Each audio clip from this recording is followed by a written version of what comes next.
OLA বাগিয়া, সীমা লঙ্ঘন নেই যার, সেই স্বচ্ছ, সেই পরহেজগার। আব্দুর রাজ্জাক সাহেব বলেন তো, সীমা লঙ্ঘন নেই যার এ কথাটা কি? বড় সীমা লঙ্ঘনকারী, আত্মসাৎকারী, বিশ্বাসঘাতক, জোর করে জমি দখল করে, গরিব মানুষকে উঠিয়ে দেয়, সবসময় মানুষকে বেকায়দায় ফেলে রাখে। এ হলো সীমা লঙ্ঘনকারী বড়। ছোটকে, দিনাজপুর বাজারে গেছি, 100 মরিচ নেব, কাঁচা মরিচ। তো দেখি তোমার মরিচ কেমন, এ বলে একটা হাতে মরিচ নিয়েছি আর বলেছি যে মাপো। এবার দাঁড়ি পাল্লায় 100 হয়ে গেছে। আপনার হাতে যে মরিচটা আছে এটা আপনি এখন কোথায় রাখবেন? যদি আপনার পাল্লায় রাখেন তাহলে আপনি ছোট সীমা লঙ্ঘনকারী, যদি আপনার ব্যাগে রাখেন তাহলে আপনি ছোট সীমা লঙ্ঘনকারী। হাতের মরিচটা আপনার পাল্লায় বা আপনার ব্যাগে রাখতে পাবেন না, তার ডালিতে রাখতে হবে, নইলে আপনি একজন সীমা লঙ্ঘনকারী। এ কথাই ঠিক। যখন মুসা আলাইহিস সালাম দাওয়াত নিয়ে গেলেন, তখন ফেরাউন বলছে, ও শিশুকালে তোমাকে আমি লালন পালন করিনি, তোমার বয়সের বহু বছর আমার মাঝে থাকনি। আরে তুমি তোমার কর্ম করেছো, যা করেছো, 1 থাপ্পড় দিয়ে মানুষ মেরেছো, তুমি কর্ম তোমার করেছো, তুমি বড় বিশ্বাসঘাতক, সীমা লঙ্ঘনকারী। এই পর্যন্ত ফেরাউন বলল।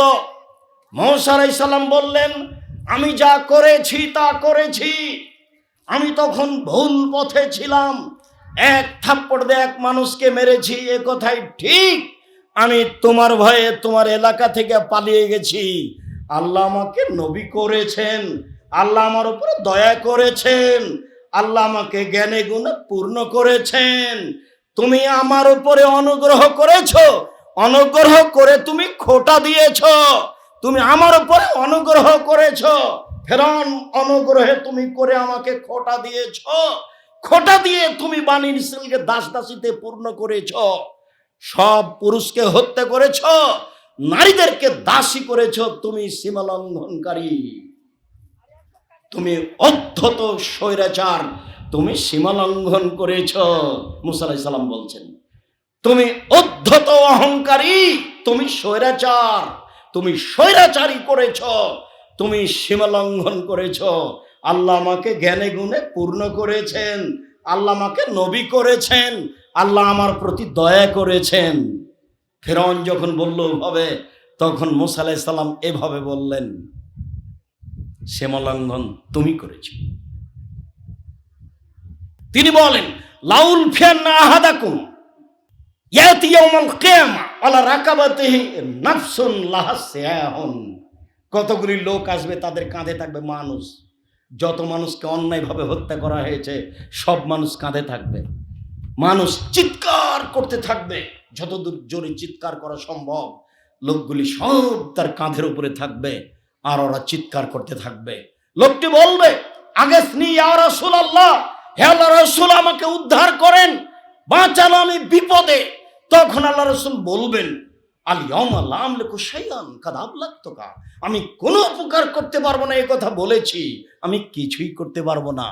লাউল ফিয়ান্না আহাদাকুম ইয়াউমাল কিয়ামা, বিচারের বটে কতগুলি লোককে পাবো, এজি আসবে আলা রাকাবাতিহি রোকাউন, কাপড়ের বস্তা থাকবে, কাপড় জাতীয়, অতাকফুকুন দলতে থাকবে কাঁধে। এই বস্তাগুলি, এই কাপড়, এই জামা, এই লুঙ্গি কাঁধের উপরে দুলতে থাকবে। এই চিৎকার করবে না, এ প্রাণী নয়, দুলতে থাকবে। তখন বলবে, আল্লাহ রাসূল আমাকে বাঁচান, আমি খুব বিপদগ্রস্ত।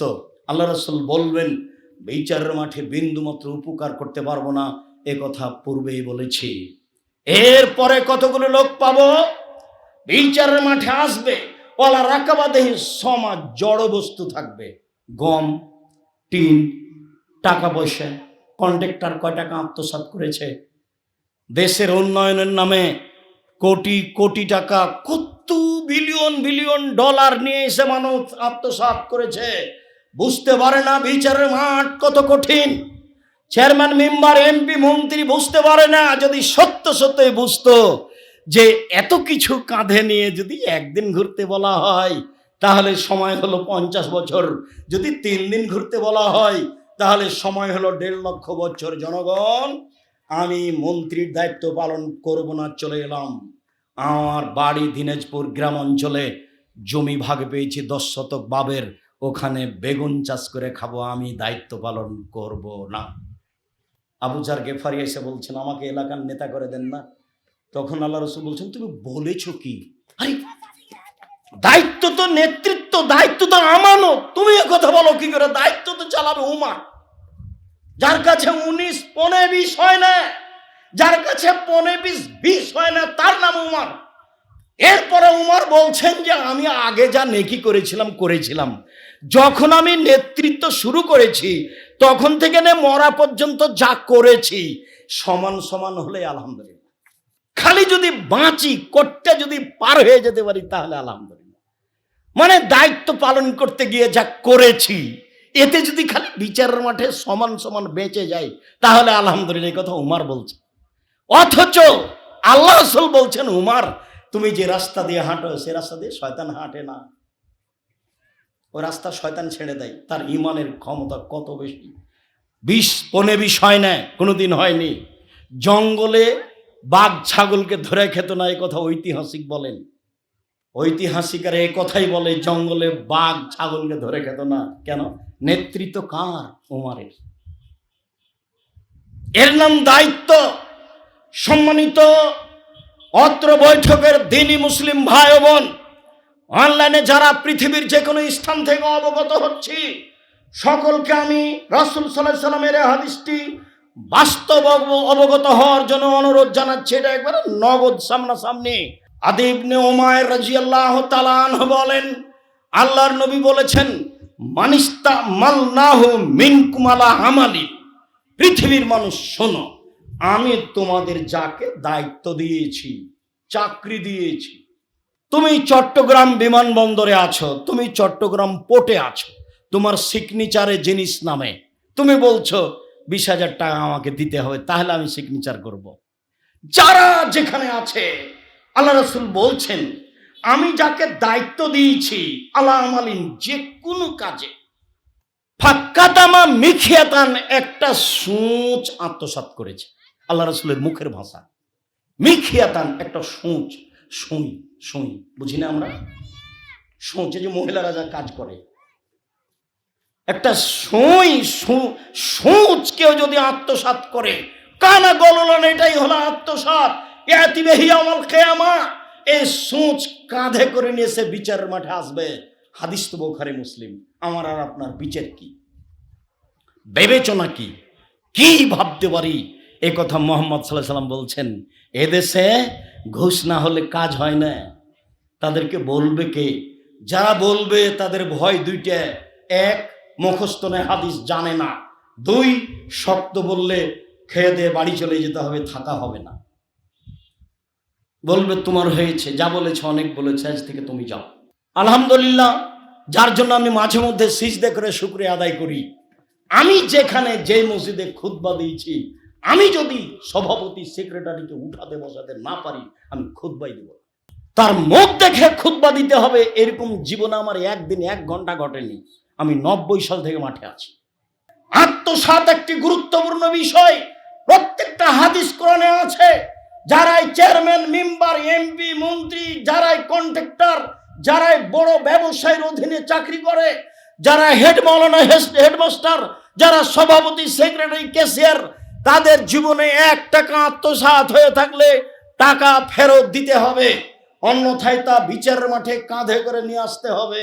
পরিশোধের কোনো পথ থাকবে না, ফলাফল হবে জাহান্নাম। বিষয়টি বিবেচনা করার জন্য আমি আন্তরিকভাবে অনুরোধ জানাচ্ছি। সাথে সাথে বলছি, জামিয়া সালাফিয়া উত্তরবঙ্গের প্রতিষ্ঠান, আপনাদের প্রতিষ্ঠান। অন্তর থেকে ভালোবাসতে হবে। আমি আল্লাহকে বলছি, জামিয়া সালাফিয়া তুমি কবুল করো, যা দিয়ে তোমাকে মানুষ চিনবে, যা দিয়ে তোমাকে মানুষ জানবে, যা দিয়ে তোমাকে মানুষ বুঝবে তুমি যে সর্বশক্তিমান, এটা বুঝবে।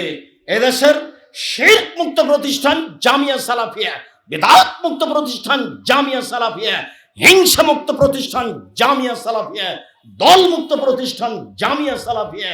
সংগঠন মুক্ত প্রতিষ্ঠান জামিয়া সালাফিয়া দেশের সর্ববৃহৎ শিক্ষা মানে আয়তনে সবচেয়ে বড় প্রতিষ্ঠান জামিয়া সালাফিয়া, যেখানে দেশ বিদেশের শিক্ষক অবস্থান করেন, সব দিক দিয়ে উন্নত মানের প্রতিষ্ঠান। রাসূল সাল্লাল্লাহু আলাইহি সাল্লাম বলেছেন, পৃথিবীর মানুষ মনে রেখো, কুল্লুকুম রাইন ওয়া কুল্লুকুম মাসউলুন আন রাইয়াতিহি, প্রত্যেকে দায়িত্বশীল, দায়িত্ব সম্পর্কে বিচারের মাঠে জবাব দিতে হবে। এই কথা বলার পরে তিনি বললেন, ওয়ারাজুলু রাইন আহলে রাই ওয়ারাজুলু উলামাউ রাই, যারা দেশের সরকার তাকে সরকার সম্পর্কে দায়িত্ব সম্পর্কে বিচারের মাঠে জবাব দিতে হবে। ওয়ারাজুলু রাইন ফি আহলি বাইতিহি, যে বাড়ির মালিক বাপ তাকে বিচারের মাঠে জবাব দিতে হবে তার মালিকানা নিয়ে। অল মারাতু রাইয়াতে ফি বাইতি যাওজা ওয়ালাদিহি, বাড়ির মালিকা যে আপনার স্ত্রী, যে তার দায়িত্ব আছে বাড়ির উপরে, তাকে জবাব দিতে হবে। এই কথা বলতে বলতে নিচে নামতে নামতে বলছেন, ওয়াব্দুর রাজুল রাইন ওহমসুন রায়াতেহি, দাস দাসী যে, কাজের মানুষ যে, কিষান কামলা যে, দাস দাসী যে, কাজের মানুষ যে, কিষান কামলা যে, তাকেও জবাব দিতে হবে তার দায়িত্ব সম্পর্কে। অতএব আগে একজন সেলসম্যান কাজের লোককে সম্পূর্ণ হিসাব নিকাশ ঠিক করে ঘুমাতে হবে। এ কথাই রাসূল সাল্লাল্লাহু আলাইহি সাল্লাম বললেন। বলছিলাম, আব্দুল্লাহ ইবনে আমর রাদিয়াল্লাহু তাআলা আনহু বলেন, রাসূল সাল্লাল্লাহু আলাইহি ওয়াসাল্লাম বললেন, আরবাউন ইযা কুন্না ফিকা ফালা আলাইকা মা ফাতাকা মিনাদ দুনিয়া, পৃথিবীর মানুষ, যদি তোমার ভিতরে চারটা জিনিস থাকে, তোমার সব কিছুই আছে, ইহকাল তোমার, পরকাল তোমার। চারটা জিনিস আছে যার, ইহকাল তার, পরকাল তার। চারটা জিনিস নেই যার, ইহকাল নেই তার, পরকাল নেই তার। চারটা জিনিস আছে যার, সব কিছু আছে তার। এক, হিফজ আমানাতিন, আমানতের রক্ষা, বিশ্বাসঘাতক নয় যে তার সব কিছু আছে, ইহকালে পরকালে আছে। বিশ্বাসঘাতক যে তার কোনো কিছুই নেই। আত্মসাৎকারী যে, ইহকাল নেই তার, পরকাল নেই তার। আত্মসাৎকারী নয় যে ইহকাল আছে তার, পরকাল আছে তার। সিদক হাদিসিন, সত্য কথা যার, সব কিছু তার। হুসনু খালিকাতিন, ভালো আচরণ যার, সব কিছু তার। ইফাতুন ফি তুআমাতিন, বৈধরুজি যার, সব কিছু তার। বৈধরুজি যার, সব কিছু তার। এই কথা বলে আল্লাহ রাসূল খুব ভালো মানুষকে এইভাবে বললেন, শোনো, ফালা ইসমা আলাইহি ওয়ালা বাগিয়া ওয়ালা গিল্লা ওয়ালা হাসাদা। ভালো মানুষ সেই, স্বচ্ছ মানুষ সেই, এক, পাপ নেই যার। অবাক কথা, পাপ নেই যার মানে আল্লাহ রাসূল বলছেন, কুল্লু বানি আদম খাত্তা খায়রুল খাত্তান ইয়াতাউবুন, আদম সন্তানই পাপী, আদমের ছেলে মেয়ে সবাই পাপী। আবার এখন আল্লাহ নবী বলছেন, পাপ নেই যার, সবচেয়ে ভালো মানুষ সে। এটা কেমন কথা হলো? কেমন কথা হলো মানে, পাপ হলেই ক্ষমা চাই যে, পাপ হলেই প্রতিকার করে যে, পাপ নেই তার। আত্মসাৎ যা মহা পাপ, ফলাফল জাহান্নাম।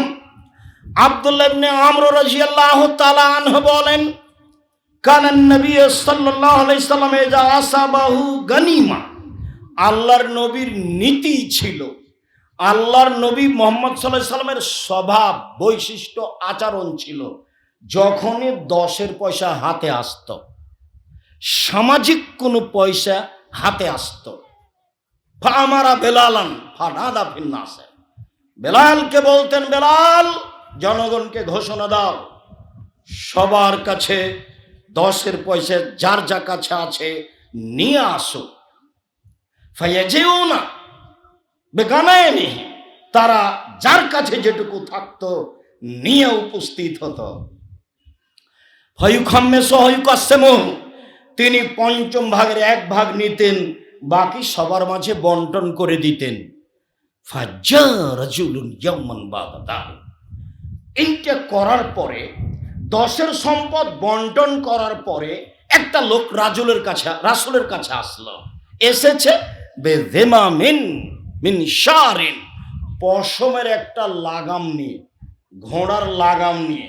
10 টাকা, 20 টাকা, 200 টাকা, 5 টাকা, 2 টাকা, একটা ঘোড়ার লাগাম নিয়ে এসেছে, পশমের নিয়ে এসে বলছে, ইয়া রাসূলুল্লাহ, হে আল্লাহর রাসূল, হাদা মিম্মা আসাবনাহু মিনাল গানিমা, এইটা আমি পেয়েছিলাম গানিমতের সম্পদ, এটা আমার কাছে ছিল। এইটা আমি পেয়েছিলাম 10-এর সম্পদ, যেটা আমার কাছে ছিল।